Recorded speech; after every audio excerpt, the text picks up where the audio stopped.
চাকরি প্রত্যাশী আমার ভাই ও বোনেরা, আশা করি আপনারা সকলে ভালো আছেন, আমিও ভালো আছি। রাষ্ট্রপতির কার্যালয়, যেটা ভিভিআইপি চাকরি, বুঝতেই পারছেন। রাষ্ট্রপতির কার্যালয় কিন্তু বড় ধরনের একটা নিয়োগ বিজ্ঞপ্তি প্রকাশ করেছে। মাধ্যমিক এবং উচ্চ মাধ্যমিক পাশে বাংলাদেশের 64 জেলার ছেলে মেয়ে উভয় আবেদন করতে পারবেন। বিষয়টা বুঝতে পারছেন? রাষ্ট্রপতির কার্যালয়ের চাকরি, ভিভিআইপি চাকরি, যেটা বলবো যে একবারে ফার্স্ট ক্লাস একটা মানে একটা সংস্থার চাকরি। এখন আজকের এই ভিডিওর মাধ্যমে আমরা আলোচনা করব যে কিভাবে আবেদন করবেন, আবেদনের নিয়মাবলী, তারপরে এই চাকরিটা আসলে কেমন হবে, পরীক্ষা কোথায় হবে, তারপরে আপনাদের এখানের পোস্টিংটা কোথায় হবে, বিস্তারিত আজকে অনেক বিষয় নিয়ে আমরা আলাপ আলোচনা করার চেষ্টা করব। তাই ইনশাল্লাহ ভিডিওটা শুরু থেকে শেষ পর্যন্ত যদি দেখেন, বিস্তারিত সকল বিষয় আজকের এই ভিডিওর মাধ্যমে আপনাদের জানিয়ে দেওয়ার চেষ্টা করব। তাহলে ভিডিওটা শুরু থেকে ইনশাল্লাহ শেষ পর্যন্ত আমরা দেখব। এখানে রাষ্ট্রপতি কার্যালয় নিয়োগ বিজ্ঞপ্তি প্রকাশ করেছে। এখানে কিন্তু আবেদন চলবে, শেষ হবে 30/7/2026। বুঝতেই পারছেন, পুরো 1 মাস বসে কিন্তু আবেদন আপনারা করতে পারবেন। আমার হাতে নিয়োগ বিজ্ঞপ্তিটা রয়েছে, আপনার স্ক্রিনের উপরেও দেখতে পাচ্ছেন। 30 জুলাই 2026 বিকাল 4টা পর্যন্ত কিন্তু আবেদন করতে পারবেন। এখানে কি কি পদ রয়েছে, তার আগে আমরা চলে যাই যে বিষয় নিয়ে আলোচনা করবো আজকের ভিডিওতে। মেন আলোচনা বাংলাদেশের অন্যতম মর্যাদাপূর্ণ একটি সরকারি প্রতিষ্ঠান রাষ্ট্রপতি কার্যালয়ের চাকরি রাজস্ব খাতে যে নিয়োগ বিজ্ঞপ্তিটা প্রকাশ করেছে সম্প্রতি। রাষ্ট্রপতি কার্যালয়ের অধীনে কয়েকটি পদে নিয়োগ বিজ্ঞপ্তি প্রকাশ করেছে। অনেকে জানতে চেয়েছেন এই চাকরিটা কেমন, ভবিষ্যৎ কি, সুযোগ সুবিধা এবং অন্যান্য ইত্যাদি ইত্যাদি জানতে চেয়েছেন আজকের ভিডিওতে। সেই সকল বিষয়, বিস্তারিত বিষয় কিন্তু আজকের এই ভিডিওর মাধ্যমে আপনাদের জানিয়ে দেওয়ার চেষ্টা করব। তাহলে ভিডিওটা শুরু থেকে শেষ পর্যন্ত দেখার চেষ্টা করবেন। ইনশাল্লাহ গুরুত্বপূর্ণ তথ্যবলী, বিষয়বলী এই ভিডিওর মাধ্যমে আপনারা জানতে পারবেন। এখন রাষ্ট্রপতি কার্যালয় আসলে কি, আমরা পয়েন্টে একটা একটা একটা করে আগাই। এখন রাষ্ট্রপতির কার্যালয় আসলে কি? রাষ্ট্রপতি কার্যালয় বা আপনার বঙ্গভবন বাংলাদেশের রাষ্ট্রপতির সরকারি কার্যালয়, এটা হলো বঙ্গভবন। আর রাষ্ট্রপতির দায়িত্ব পালনের সহায়তা করার জন্য এখানে জনবিভাগ ও আপন আপন বিভাগ নামে দুটি কিন্তু প্রশাসনিক বিভাগ রয়েছে। এটি দেশের সর্বোচ্চ যে সাংবিধানিক প্রতিষ্ঠান, এটা গুরুত্বপূর্ণ প্রশাসনিক কার্য পরিচালনা করে। তাহলে আশা করি বিষয়টা বুঝতে পারছেন। তার মানে এটা নিয়োগ বিজ্ঞপ্তি প্রকাশ করছে রাষ্ট্রপতি কার্যালয়ের জনবিভাগ।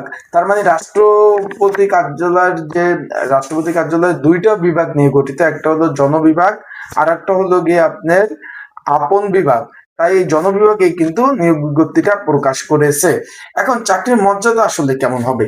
যদি সরকারি চাকরির মর্যাদার কথা বলতে হয়, তাহলে রাষ্ট্রপতির কার্যালয়ের চাকরি নিঃসন্দেহে অনেক সম্মানজনক একটা চাকরি।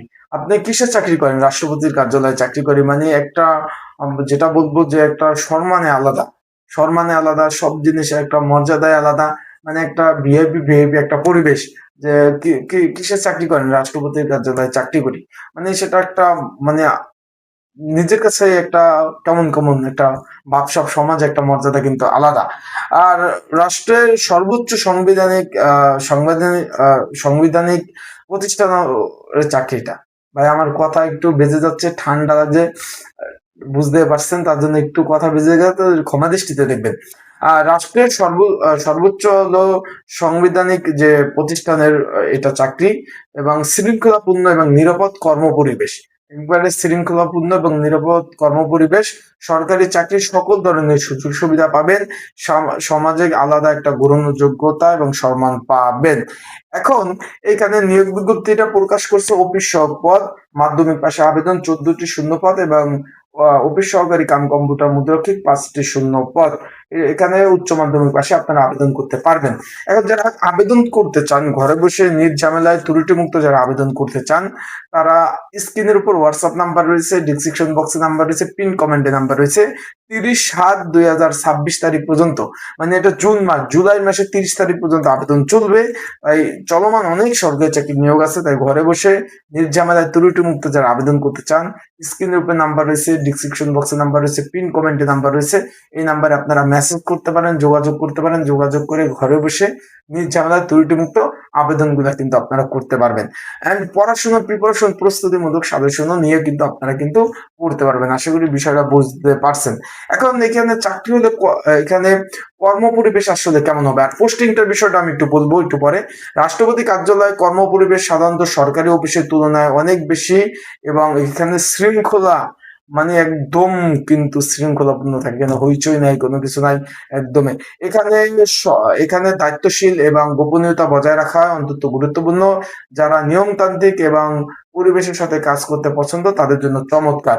এখানে বেতন, সরকারি সকল ধরনের সুযোগ সুবিধা এখানে পাবেন, এবং পদোন্নতির সুযোগ সুবিধা রয়েছে। চাকরিতে মর্যাদাপূর্ণ চাকরি, স্থায়ী চাকরি, অবসর অবসর যখন যাবেন, পেনশন, সকল ধরনের সুযোগ সুবিধা এই চাকরির মধ্যে অবশ্যই পাবেন। আশা করি বিষয়টা বুঝতে পারছেন। রাষ্ট্রপতি যে কার্যালয় যে চাকরিটা খুব ভালোই হবে, খারাপ হবে না। যারা আবেদন করতে চাচ্ছেন, এখানে মাধ্যমিক উচ্চ মাধ্যমিক পাশেই কিন্তু নিয়োগ বিজ্ঞপ্তিটা তারা প্রকাশ করেছে। ভালো থাকবেন আর সুস্থ থাকবেন। আর এখানে আমার ব্যক্তিগত মূল্যায়ন যদি আপনাদের একটু বলি, যে যদি আপনাদের লক্ষ্য থাকে একটা নিরাপদ, সম্মানজনক এবং দীর্ঘমেয়াদী সরকারি চাকরির কেরিয়ার করা, তাহলে কিন্তু এই যে রাষ্ট্রপতি কার্যালয়ে যে চাকরি, অবশ্যই এটা ভালো হবে। বিশেষ করে যারা এই যে অফিস সহক এবং অফিস সহকারী কাম কম্পিউটার মুদ্রাক্ষরিক পদে চাকরি করতে আগ্রহী, তাদের জন্য খুব ভালো হবে। ভিডিওর শেষে বলতে চাই, রাষ্ট্রপতির কার্যালয়ে যে চাকরি শুধু একটি চাকরি নয়, এটি দেশের অন্যতম গুরুত্বপূর্ণ একটা প্রতিষ্ঠান। এখানে কাজ করার সুযোগ আপনারা পাবেন। এটা কিন্তু শুধু যে একটা না, এটা কিন্তু রাষ্ট্রের সব থেকে একটা গুরুত্বপূর্ণ একটা প্রতিষ্ঠান।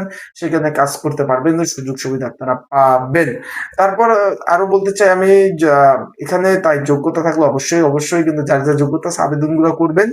আর ভিডিও ভালো লাগলে অবশ্যই লাইক কমেন্ট শেয়ার করবেন, এবং আপনাদের যদি কোনো বিষয় জানা থাকে অবশ্যই কমেন্টস করতে পারেন। এবং অবশ্যই কিন্তু আপনারা যারা পরীক্ষা দিবেন, পরীক্ষা ঢাকাতে হবে। আর এখানে পোস্টিংটা রাষ্ট্রপতি কার্যালয়ে পোস্টিং হবে, বাংলাদেশে কোথাও হবে না, ঢাকাতে এখানে পোস্টিং হবে। বিষয়টা ক্লিয়ার। তাই আজকে আপনাদের আবার একটু আমি ক্ষমা চেয়ে নিচ্ছি, আমার কথা একটু বেজে গেছে, তার জন্য আমি দুঃখ প্রকাশ করতেছি। তাই সকলে ভালো থাকবেন আর সুস্থ থাকবেন, চোখ রাখবেন আমার ইউটিউব চ্যানেলে। আসসালামু আলাইকুম, ভালো থাকুন, সুস্থ থাকুন।